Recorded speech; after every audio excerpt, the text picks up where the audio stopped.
2월 20일 KMA 뉴스 브리핑입니다. 한의원에서 조제한 산삼 약침이 항암 효과가 없다는 법원 판결이 나왔습니다.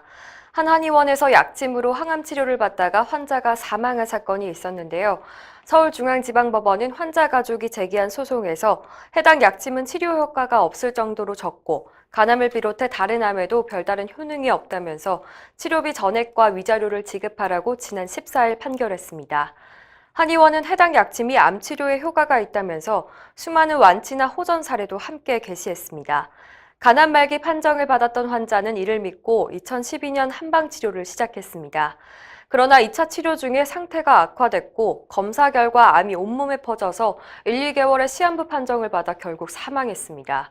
서울중앙지방법원은 약침의 진세노사이드 성분은 항암 효과 근거가 부족하다고 지적했습니다. 또한 약침 홍보는 명백한 허위 과장 광고에 해당한다면서 치료비 전액 3,420만 원과 위자료 840만 원을 배상할 의무가 있다고 판결했습니다. 최저임금 인상의 여파로 동네 의원이 받는 타격이 상당한 것으로 나타났습니다. 최저임금액은 2017년 6,470원에서 2018년에는 7,530원으로 16.4%가 인상이 됐는데요. 올해는 다시 10.9%가 인상된 8,350원으로 책정이 됐습니다. 의료기관은 지출에서 인건비가 차지하는 비율이 매우 큰데요. 이에 따른 가격 인상을 제시할 수도 없습니다. 저수가 속에서 최저임금은 가파르게 상승하고 있어서 개원과 경영이 어렵다는 하소연이 나오고 있습니다. 의협신문은 작년 9월 최저임금 인상과 관련해서 동네 의원들의 현황을 조사했는데요. 조사 결과 약 80%의 개원의가 최저임금 인상으로 인한 영향을 받았고 10명 중 6명 이상이 최대 연매출 1,200만 원 이하의 손실을 봤다고 답했습니다. 근로기준법 시행령 개정안에 따른 우려의 목소리도 있습니다. 기존의 관공서에만 적용됐던 빨간날 유급 휴일을 모든 사기업에 의무적으로 적용하게 된 겁니다. 김동석 대한개원의협의회장은 이러한 정책 때문에 병원 경영이 어려워지고 있고 결국에는 직원 감축이 일어날 수밖에 없다고 전했습니다.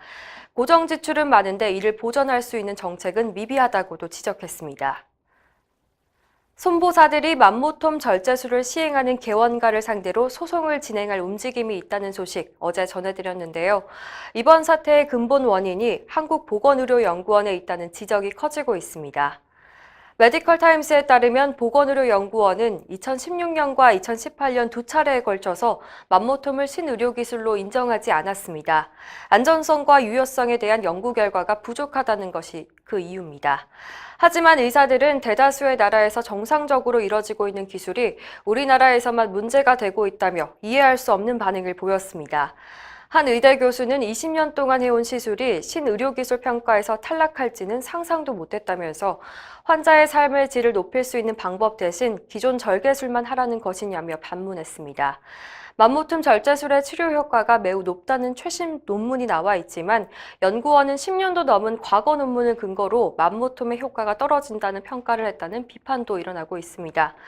한 개원의는 신의료기술 평가를 통과하지 못하면 불법이라는 사실을 처음 알았다면서 환자한테 보험금을 다 지급해놓고 이제 와서 병원에게 책임을 묻는 실손보험사들 때문에 날벼락을 맞는 기분이라고 토로했습니다. 대한의사협회가 어제 보건복지부의 만성질환 관리 시범사업과 주치의 제도의 연관성에 대한 항의 공문을 보냈습니다. 박능우 복지부 장관은 지난 13일 조찬 강연에서 의료기관 종별 역할의 방향을 언급하면서 1차 의료 만성질환 관리가 주치의 제도라는 취지의 발언을 했는데요. 이에 대해 의협은 박능우 장관의 발언에 대한 진위 여부를 확인해달라고 요청을 했습니다.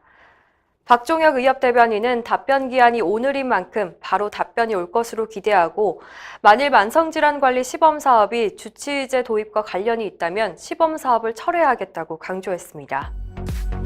이상으로 뉴스브리핑을 마칩니다. 자세한 사항은 의협신문을 참고하시길 바랍니다.